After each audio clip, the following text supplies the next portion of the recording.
Well, take a look around your home this morning. The TV you're watching us on, the fridge, even the dashboard of the car out in the driveway. There's a pretty good chance that some of those electronics come from Korea, a country about the same size as Kentucky, but it has one of the fastest growing economies in the world. And Juju's just back from Korea and has more on this country's amazing advancement. Absolutely, David. You know, today marks the 60th anniversary of the start of the Korean War. And since then, the Korea has soared from one of the 20 poorest countries in the world to one of the richest 20. And lately, the key are these little tiny microchips, the brains behind most consumer electronics, and they are the driving force behind Korea's high-tech overdrive.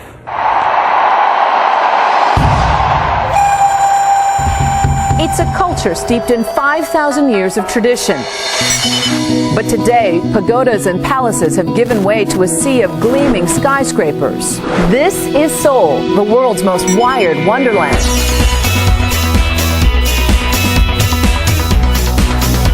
There are so many pioneering things going on here in Korea. 95% of households in South Korea boast broadband internet connection, compared to 60% in the U.S. I'm on it 24/7. And we're just really obsessed with the most recently released internet gadget.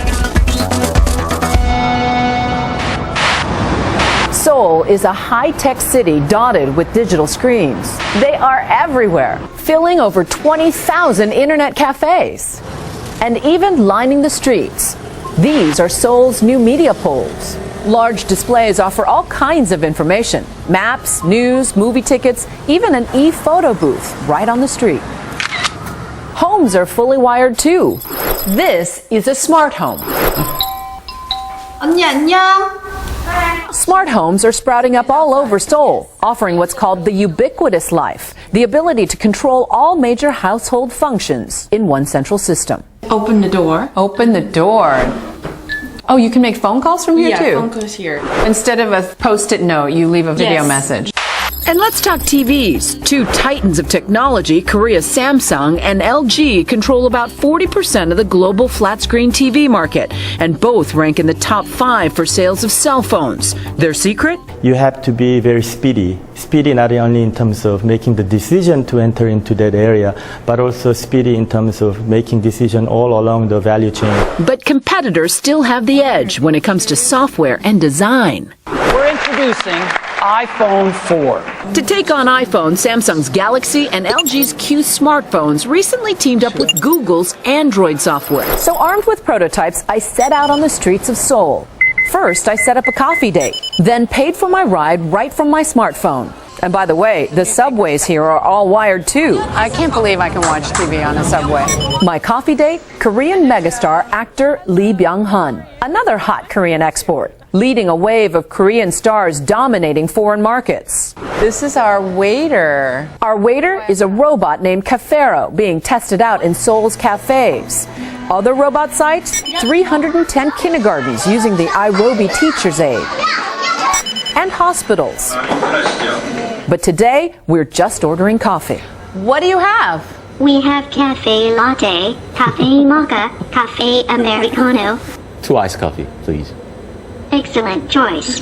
Why do you think Korean culture is a cultural export now? The passion, I think it influenced everything, like art, like acting, of course, high tech. You must get mobbed all the time.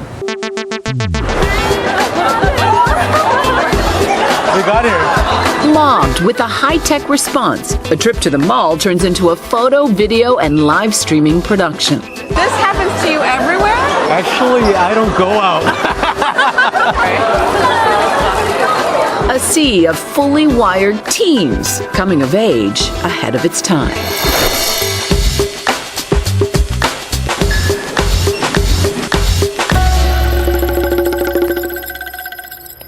It's really fascinating. I'm sort of curious, though, with all the electronics, does it help to isolate people or sort of bring them together? Well, it is isolating, obviously, and that's the one downside of all the success. There are an estimated 2 million internet addicts in South Korea, in a country of just 49 million. The Culture Ministry is actually working with gaming companies, though, to impose an overnight shutdown for those young, popular games. And I know that you also have the gadgets, but in addition to that, access to the president, a big get.